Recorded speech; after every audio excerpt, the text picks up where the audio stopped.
Apakah Anda tahu dan sadari bahwasanya hakikat daripada doa kepada Allah itu adalah curhat. Kalau seseorang itu curhat kepada manusia, lalu dia bisa mendapatkan pendapat, dia merasa bebannya ringan, maka berarti itu satu hal yang luar biasa.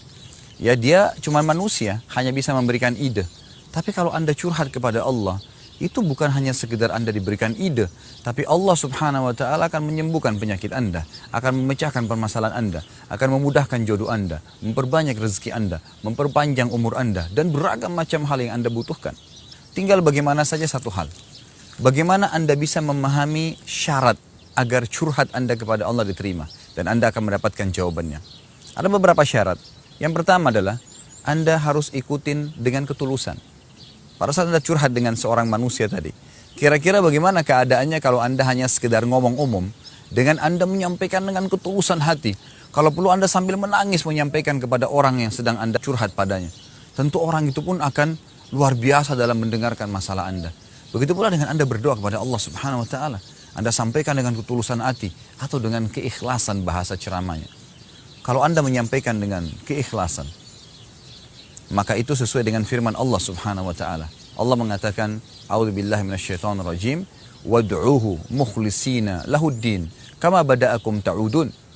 Berdoalah padanya dengan penuh keikhlasan, curhatlah dengan ketulusan hati padanya. Maka tentu dia akan memberikan jawaban. Itu sesuai dengan tuntunan agama. Wad'uhu mukhlisina lahuddin, kama bada'akum ta'udun. Sebagaimana kalian diciptakan di awal pertama, kalian juga akan dikembalikan kepadanya. Selain keikhlasan, Anda juga dituntun untuk berdoa kepada Allah, diikuti dengan khauf dan tamak. Diikuti dengan rasa takut akan tidak diterima doanya, takut akan azabnya Allah, dan juga tamak terhadap rahmat Allah. Kita takut dengan azabnya Allah, sebuah konsep keimanan. Dan tamak pun begitu. Jangan tunggu Anda sakit baru berdoa, tapi pada saat Anda masih sehat, curhat kepada Allah, minta agar dipertahankan kesehatan tersebut dan ditambahkan. Begitu pula rezeki, begitu pula keturunan, pasangan hidup, dan apa saja. Allah subhanahu wa ta'ala mengingatkan dalam Al-Quran, A'udzubillahi minasyaitonirrajim, wadu'u rabbakum tadarru'an wa khufiyah. Ya. Jadi berdoa kepada Tuhan kalian dengan tadarru', dengan merendah diri dan khufiyah. Dengan menyembunyikannya juga dalam ayat lain dikatakan khaufan wa tama'a. Dengan rasa takut dan tamak terhadap rahmat Allah subhanahu wa ta'ala. Inna rahmatallahi qaribun minal muhsinin. Sesungguhnya rahmatnya Allah, jawaban curhat kalian akan sangat dekat dengan orang yang muhsin. Orang yang terus berharap, ya, terus curhat dengan Allah subhanahu wa ta'ala. Yang ketiga adalah menggunakan nama-nama Allah dan sifat-sifatnya. Puji-pujian yang mulia. Jadi kita menyebutkan dengan kata-kata yang baik, dengan santun. Allah SWT mengatakan dalam Al-Quran, A'udzubillahi minasyaitonirrajim, walillahil asma'ul husna fad'uuhu biha. Ya, sungguhnya Allah punya nama-nama dan sifat-sifat yang mulia. Maka gunakan dalam doa-doa kalian, gunakan dalam curhat kalian. Kita mengatakan, Ya Rahman, irhamni, wahai yang maha pengasih, kasihanilah aku. Ya Ghafur, ikfirli, wahai yang maha pengampun, ampunilah aku. Ya Razzaq, Dzul Quwwatil Matin, wahai zat yang maha memberi rezeki, yang memiliki segala sesuatu dengan power yang penuh, maka berikan rezeki kepadaku.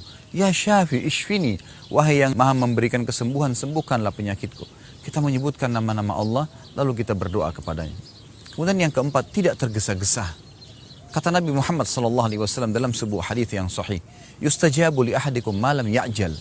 Seseorang di antara kalian pasti Allah akan dengarkan dan berikan jawaban atas curhatnya, selama dia tidak tergesa-gesa. Para sahabat bertanya, wa kaifa ya'jal ya Rasulullah? Bagaimana cirinya orang yang tergesa-gesa itu? Kata Nabi SAW, yaqulu da'autu wa lam yustajabu li fatarakat du'a. Dia mengatakan, saya sudah berdoa, tapi belum saya terima jawabannya. Maka dia tinggalkan doa setelah itu. Anda perlu tahu satu hal, doa punya rate. Kalau Anda berdoa, pada saat Anda sudah mulai ajukan proposal doa Anda sudah mulai curhat kepada Allah Subhanahu wa taala, pada saat itu ada rate doa. Mungkin Allah sudah tentukan Anda kalau berdoa selama 5 hari, maka finalnya akan diberikan jawabannya. Terkadang kita baru doa 2 hari, kita sudah berhenti. Dapat pahala tapi target tidak akan didapatkan. Maka butuh tidak tergesa-gesa. Yang kelima, tidak ada makanan dan minuman yang haram dalam tubuh Anda. Kata Nabi SAW, seseorang yang badannya kotor, rambutnya berantakan, sangat miskin, ya, Kemudian dia mengatakan tangannya ke langit, ya Allah berikan, tapi Allah tidak berikan. Bagaimana bisa Allah berikan sementara makanannya haram dan minumannya haram serta pakaiannya haram? Kalau Anda masih mengkonsumsi makanan haram, pakaian haram, minuman haram, maka pastikan curhat Anda tidak akan didengar oleh Allah. Dan Allah ini adalah Rabbul Alamin, Tuhan alam semesta. Bukan teman yang kita curhat yang hanya memberikan ide, tapi Allah yang menciptakan kita dan apapun, termasuk musibah yang sedang menimpa kita, penyakit yang sedang kita rasakan, rezeki yang kurang, keturunan yang tidak ada, istri atau pasangan yang belum kita miliki atau suami, maka semua itu Allah yang ciptakan. Allah mampu mendatangkan dan memberikan asal Anda curhat sepenuhnya kepadanya. Dan yang terakhir, Anda tidak meminta yang haram. Siapapun yang minta yang haram, maka Allah tidak akan terima. Sebagaimana dikatakan dalam sebuah hadis sahih riwayat Abu Daud, Innallaha tayyibun, la yakbalu illa tayyiba. Allah itu baik dan suci, tidak terima kecuali yang baik dan suci pula. Jadi kata para ulama, pada saat memanjatkan doa yang baik, memanjatkan sesuatu yang baik, dan ini sangat luar biasa. Izinkan saya menutup tema ini dengan sebuah kisah. Ada seorang anak muda di Yaman yang buta matanya. Dia hafal Quran, tapi kondisinya buta dan dia tidak pernah keluar dari rumahnya. Satu waktu pada saat dia sudah mencapai umur 23 tahun, dia ingin sekali menikah. Lalu dia katakan kepada orang tuanya, ayah, saya ingin menikah. Kata ayahnya, bagaimana kau bisa menikah anakku? Siapa yang akan mau menikah dengan kamu sementara kamu buta dan kamu tidak punya kerjaan, tidak punya penghasilan?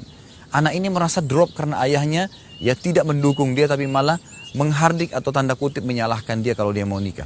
Lalu dia mulai malam itu niat selama sebulan penuh berdoa kepada Allah SWT, curhat. Ya Allah, saya ingin menikah sebagaimana layaknya hamba-hambamu yang lain. Ya Allah, ayahku pun sendiri tidak ingin membukakan pintu itu untuk aku. Berikanlah petunjuk, berikanlah aku jodoh. Yang dia minta adalah jodoh seorang wanita yang kaya raya, sempurna fisiknya, ya, cantik, dan juga orangnya pintar. Maka yang terjadi setelah sebulan berdoa, anak muda ini lalu mimpi. Dia mimpi ada suara yang mengatakan jodohmu ada di kota Fulan. Jadi kota ini ternyata di kota seberang kotanya dia, yang dia tinggal di Yaman. Dan namanya perempuan itu adalah si Fulana. Disebutkan namanya dalam mimpi tersebut. Kemudian dikatakan ayahnya si Fulan. Maka datanglah dan lamarlah orang itu. Keesokan paginya dia bangun lalu dia berkata kepada ayahnya, ayah, apakah benar kota di sebelah kota kita ini bernama kota ini? Ayahnya mengatakan iya. Apakah benar di sana ada seorang laki-laki yang bernama Fulan, nama ayah si perempuan tersebut? Ayahnya mengatakan iya. Itu adalah tokoh masyarakat dan orang terkaya di kota sebelah. Lalu dikatakan oleh anaknya yang buta ini, apakah di sana ada seorang anak wanitanya yang bernama si Fulana? Kata si ayahnya, iya. Wanita itu terkenal dengan kecerdasannya, kecantikannya, dan juga sudah banyak sekali orang yang memintanya. Anak muda ini berkata, ayah, lamarkan untuk saya. Ayahnya mengatakan, apa kamu gila? Sedangkan orang di kota kita saja ini yang paling miskin belum tentu mau menikah denganmu. Kamu mau minta si Fulana yang merupakan anak tokoh masyarakat, anak kaya, sempurna fisik, cerdas lagi, pintar. Semua yang berkumpul padanya. Lalu anak muda ini mengatakan, tolong ayah, saya sudah mimpi begini dan begitu. Lalu ayahnya heran, ayahnya lalu mengatakan, baiklah, tapi kita harus siap malu, mungkin akan ditolak. Berangkatlah satu keluarga ini ke rumah sana. Apa yang terjadi? Baru duduk, gitu kan, di ruang tamu disambut oleh ayahnya si wanita ini, kemudian disampaikanlah hajatnya. Ayah si anak laki-laki yang buta ini malu sebenarnya menyampaikan. Saya sambil khajal dalam bahasa Arab, dia kayak agak bimbang, diterima nggak ya, gitu. Lalu akhirnya apa yang terjadi? Waktu disampaikan, saya punya niat anak saya yang buta ini, dia tidak ada kerjaan, tapi dia hafal Quran mau minta anak anda. Baru diucapkan begitu, ayahnya anak perempuan itu tiba-tiba mengucapkan kalimat yang luar biasa. Tidak masuk di akal seorang manusia gitu. Dia mengatakan, saya terima lamaran anak kamu. Ayahnya si laki-laki ini heran mendengar jawaban si ayah perempuan tadi. Anaknya dia buta, fisiknya biasa saja, kemudian tidak ada kerjaan gitu. Lalu ditanya oleh ayahnya laki-laki ini, kenapa anda begitu spontan menerima anak saya? Kata ayahnya si anak perempuan, saya mimpi semalam bahwasanya akan datang jodoh anak saya hari ini dari kota kamu dan fisiknya, cirinya seperti anak kamu ini, buta matanya dan hafal Quran. Ini satu hal yang luar biasa gitu. Ayah si anak laki-laki ini terpukau.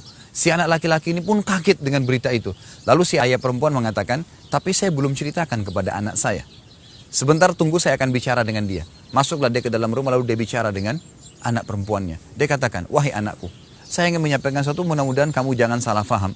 Sudah banyak orang yang meminta kamu, tapi selama ini kamu tolak dan saya pun tolak gitu. Tapi kali ini ada orang yang datang, yang menurut saya dia baik kena hafal Quran, tapi tidak ada kerja dan matanya buta. Begitu didengar matanya buta dan dia hafal Quran, spontan anak perempuan ini mengucapkan satu kalimat yang membuat ayahnya pun kaget. Dia mengatakan, ayahku terima dia, dialah jodohku. Lalu ayahnya bingung, berkata, kenapa kau begitu mudah menerimanya padahal kamu belum melihat orangnya? Anak perempuan itu mengatakan, semalam ayah saya mimpi, saya didatangi atau mendengarkan suara mengatakan akan datang jodohmu dari kota si fulan, anak laki-laki bernama fulan, matanya buta hafal Quran. Dialah yang akan menenangkan hidupmu, terima lamarannya. Maka akhirnya terjadi pernikahan hanya karena curhatnya kepada Allah yang tidak mungkin di mata manusia.